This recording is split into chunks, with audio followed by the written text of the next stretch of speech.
Yo, what's up boys? Stoic Tang with another YouTube video.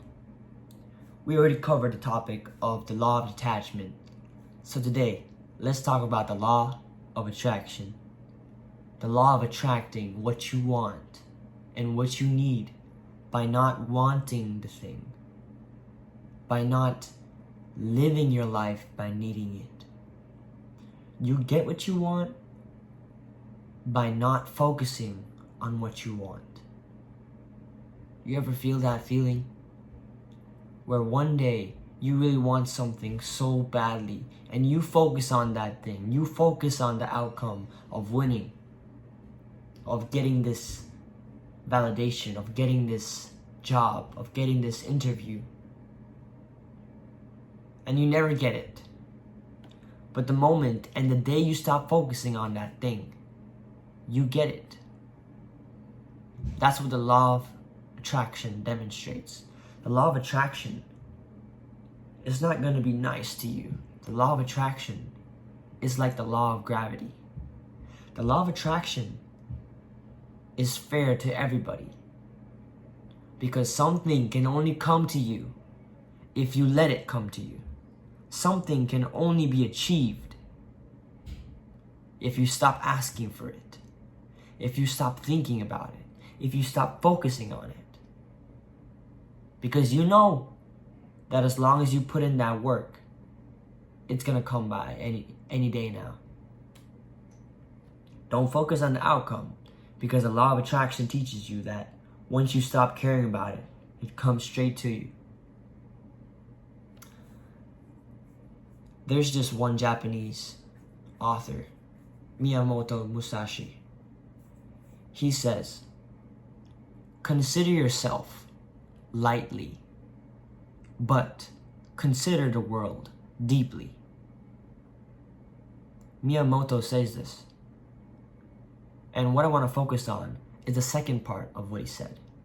He said, consider the world deeply. Consider the world deeply. What is Miyamoto trying to say? What is he trying to portray in his intricate words? That means you look at the world in a different lens. Because you know what the truth is? The truth is, the world doesn't care about what you can get, what you can take from it. The world only cares about what you can give, what you can provide, what you offer. Can you help a business grow? Can you help a business grow? Can you provide and protect for your potential life partner? Can you be a nice guy? Can you be that loving and caring parent? Can you help somebody enhance their own life? People only care about you once you can give them something. Nobody really cares about how you're feeling. Nobody really cares about what you can really show. It doesn't matter what you show in this world. It doesn't matter the things that you can bring to yourself. People only care about what they can give or what they can take from you or what you can offer or what things or blessings they can take and learn from you, what they can take and pick out from you. You have no meaning in this world unless people can take advantage of you. So why not make yourself valuable? Why not make yourself so valuable that people can't take from you and that you have it all to yourself? Because that's the mentality of every single person you can see nowadays. They're selfish, they're envious, they're jealous, and all they want to do is take and take and take. Which is why Miyamoto thinks about the world, tells you to think and consider about this world deeply. Think it, believe it, because thinking about the world deeply will enhance your senses will enhance you, because you will know about all the different things that are happening around you, all the different eyes that are pointing in your direction. All the different things and blessings that are actually coming towards you. But once you start begging for it, once you start taking it for granted, guess what it does? It disappears. It's the same thing for every single thing you do in this life. Let's take an example. Let's say you're trying to get a job at a prestigious university. You're trying to get a job, right? There's one person in one scenario where this man or this person applies for 100 of these jobs. And yeah, maybe he might get into 1 or 2 or 3 interviews, right? He does some common research, some simple interview preparation, and he comes to the interview.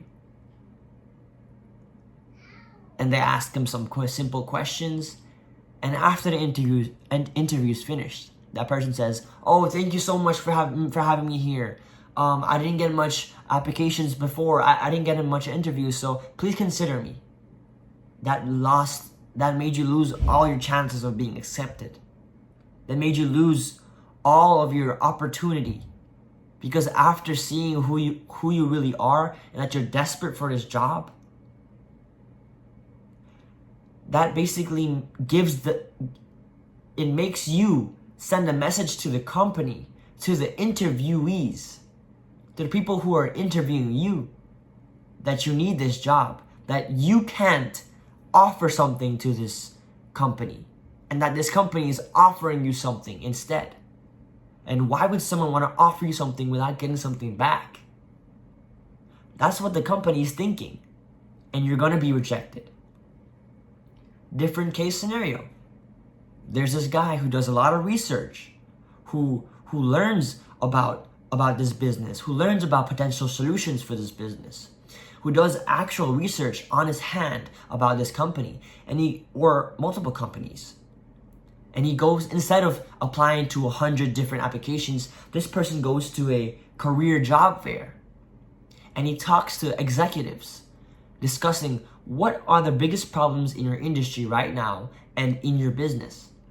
And the company owner or company executive is going to speak about those problems.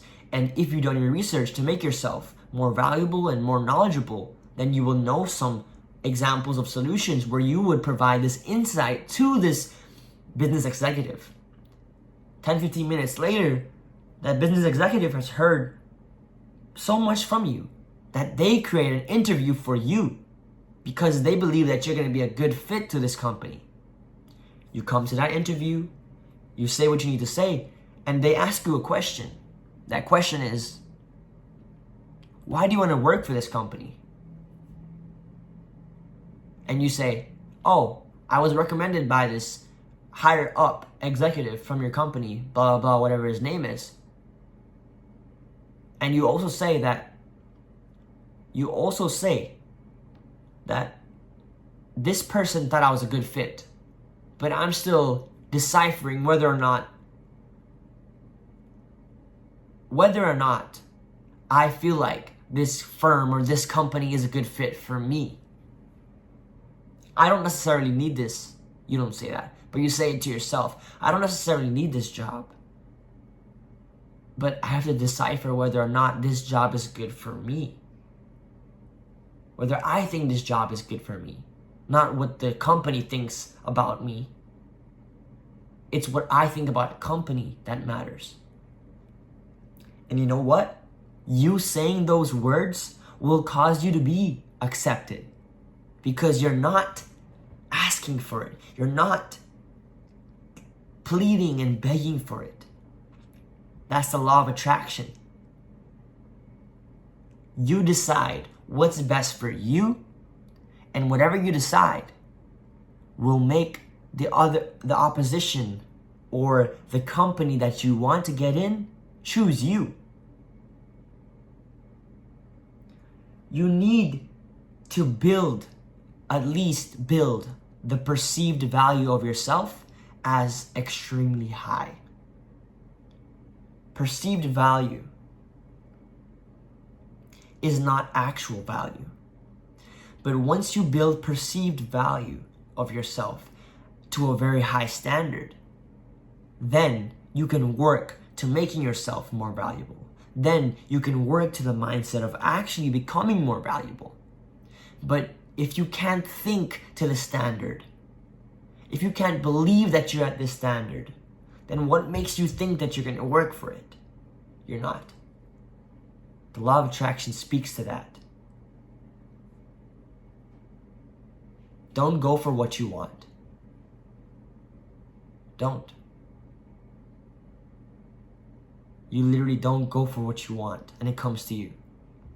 You make yourself so valuable and that you essentially enhance your perceived value. You enhance yourself to become more valuable, to make the company come to you. Same thing in every aspect of this life. Whatever you want, make yourself valuable. That thing comes to you. Truth? That's what I can say. That's all I have today, boys. Still Big Tang. Peace out.